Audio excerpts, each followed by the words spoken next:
Hi, my name is David. Thank you for stopping by. I want to talk with you about my mini bug out kit, so stay tuned. During turbulent times, you step into the fray to protect yourself and those you love.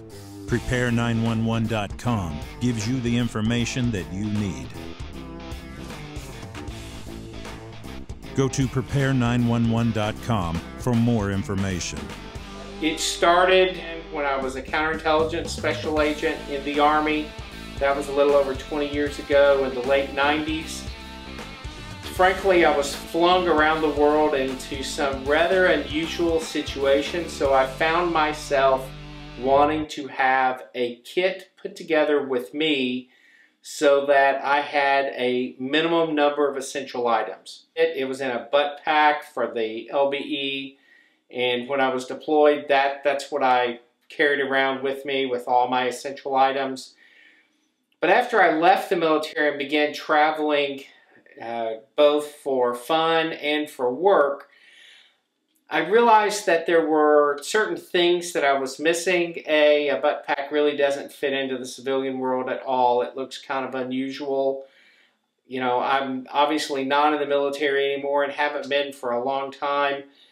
So I wanted to have some essential items that if I got into an unusual circumstance, that I had something that I could rely upon to help me either find my way out, find my way to help, or get back home. And so as I began putting these kits together, they have evolved over time.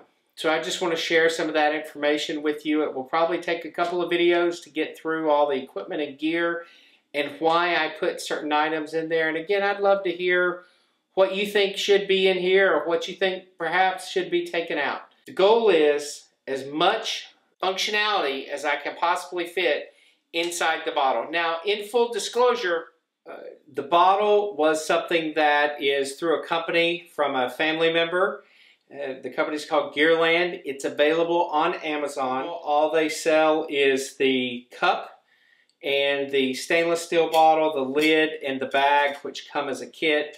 And then all the other things is stuff that I have added onto that for my mini bug out bag.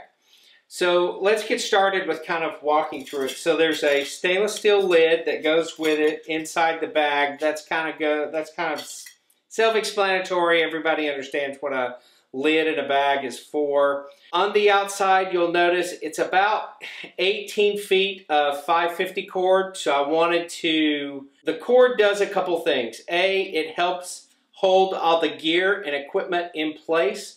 What I found is that even though this bottle is larger than many other ones that you'll find on Amazon, it's still pretty tight on space. And so the idea was to maximize the usage of space inside the bottle for the storage of equipment. And then if I got into a situation where I was in the wilderness backpacking, this is all that I had, I would have gear inside of here that could help me deal with the circumstances that I was facing.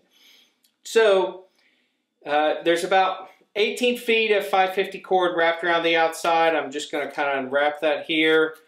It helps hold all of the gear and equipment in place. Every component, every inch of this container is packed full of gear and equipment, including the nested cup. In putting this together, it occurred to me that there were certain reference information that I wanted to have with me. And so I started just printing on 8.5 by 11 sheets of paper, different reference items that I could use in order to help me deal with certain situations.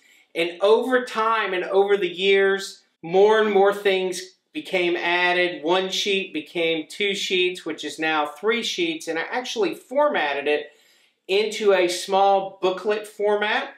And so if you'll notice, when this moves around, you get no noise, there's no metal on metal clanging sound, and that's just because everything in here is packed super duper tight and as condensed as I could possibly make it.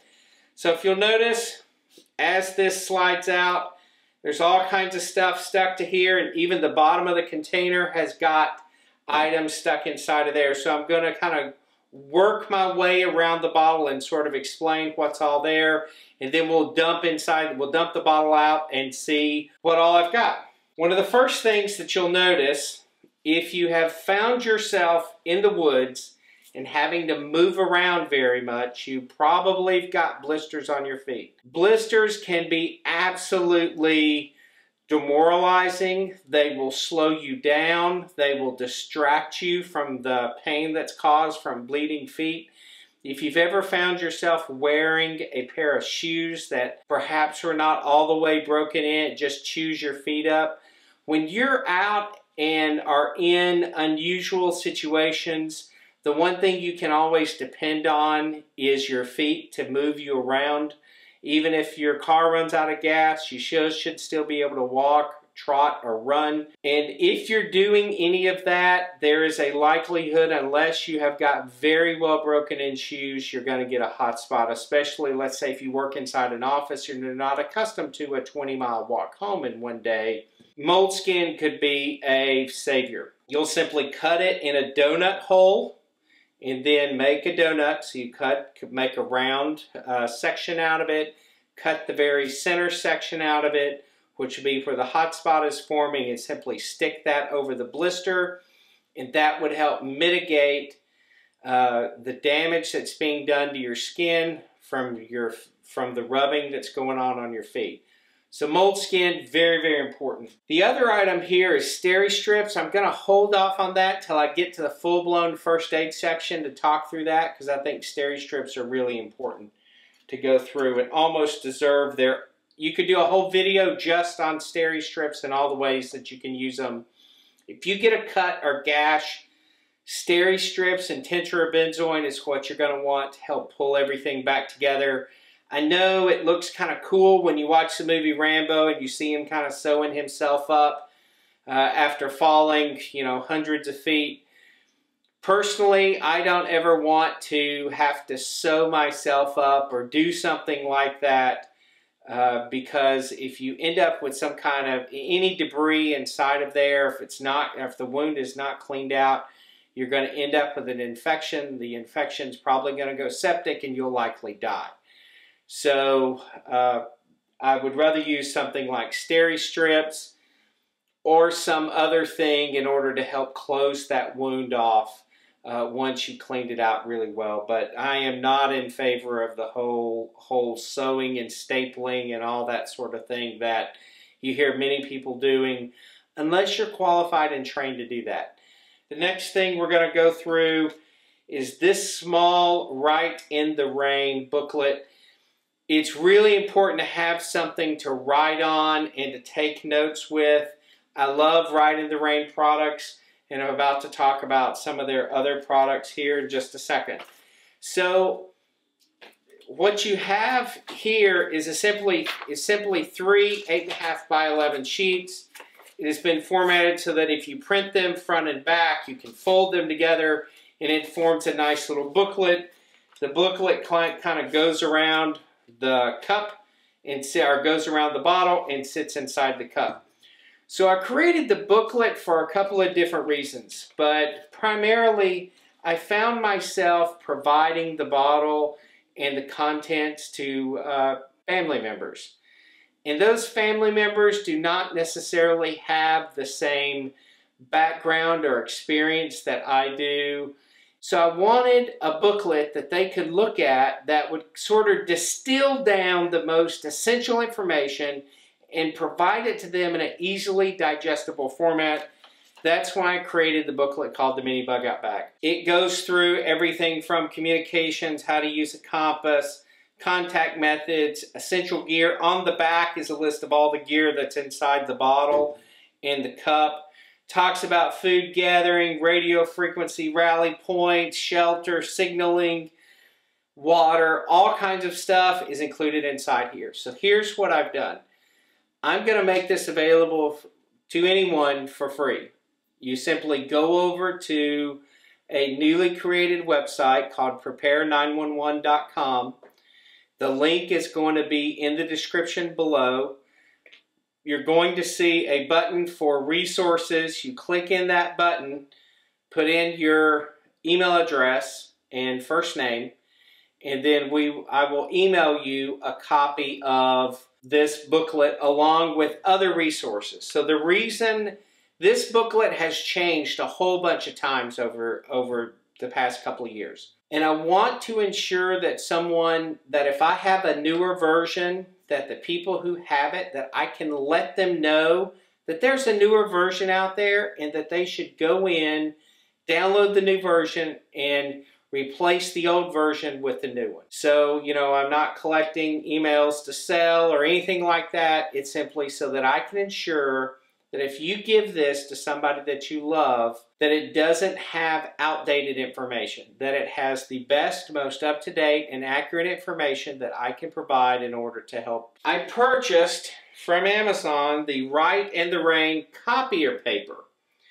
Essentially, it's just normal 8.5 by 11 paper that you can use in a copy machine or a laser printer, and that's what I use to print this booklet, because this information may become wet if this is left out overnight and the dew gets on it.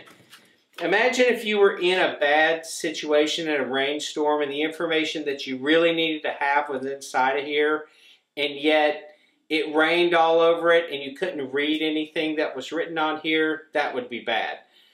So I used the Write in the Rain paper in order to help reduce the chances of something like that happening. You certainly don't have to. You can print it on any paper that you want to. The bottle is not designed for the best of days. The bottle is designed for the worst of days.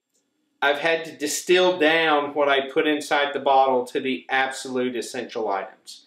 It's a full stainless steel food grade bottle. The lid and the cap on the lid come off so that you can boil water inside of it. This is obviously not the one that I take on my camping trips. When I go camping, I do have another kit that comes out with me. This is something that I frankly just don't want to get dirty from all the black smut that's on the outside of it. Inside, it comes with this cup. The cup is also made of food grade stainless steel, and it's got little holes on the outside of it. So if you want to hang it over a fire, you can. It also has some measurements on the inside, so if you need to know like 16 ounces, 20 ounces, 25 ounces, those are marked off on the inside of the stainless steel cup.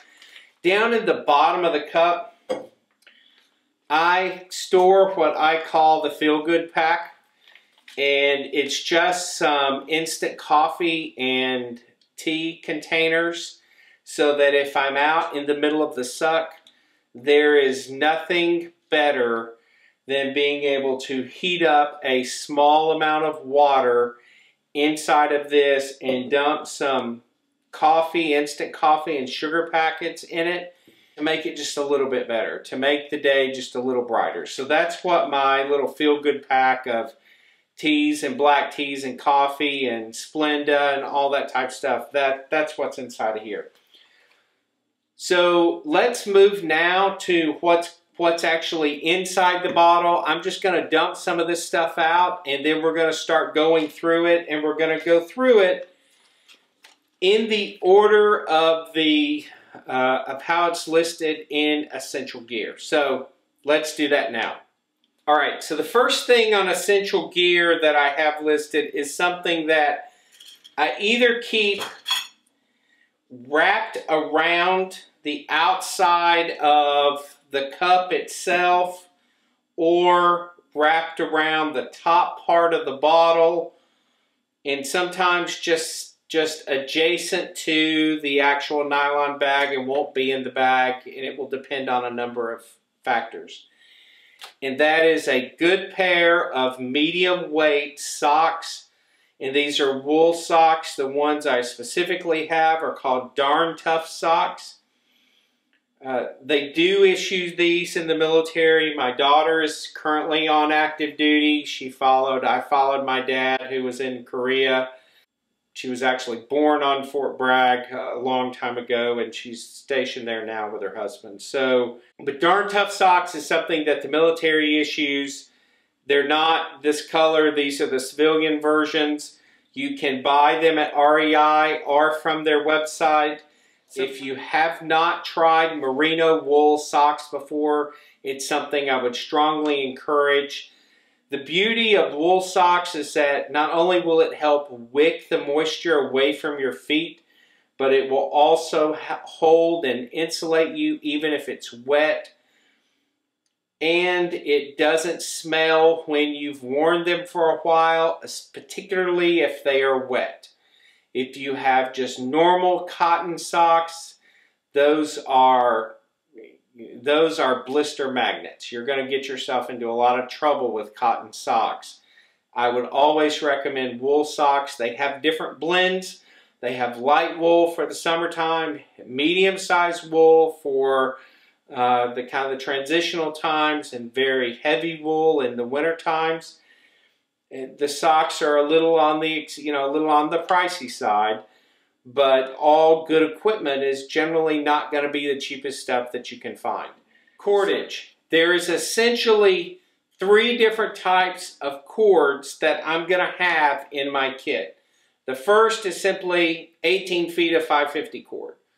Why 18 feet? Because if I'm going to construct a shelter and I want a good ridge line, 18 feet gets me around 2 trees and enough room for me to sleep underneath. That's just the size that fits on the bottle the best and that I have found works out in the field the most. Next is going to be tarred bank line. This is great for constructing shelters. The tar protects it a little bit from the elements, and you can pack a lot into a small area. This is about 30 feet of cord, and it's not all that big. So I really like the tarred bank line. Finally, when I go to the dentist, they give me a big container of dental floss. I get home, I break the container open and pull out the little spool on the inside, and this becomes, if I need to, and it goes right inside my kits. So if I need to sew something up, repair something, maybe I need to repair a piece of clothing, maybe I need to sew some gear back together, this is what I would use for that. It's white, it's not going to blend in with any colored fabric, but it's very, very strong and abrasion resistant because it's made to be used on your teeth. So I find this works great in my kit. So that's cordage.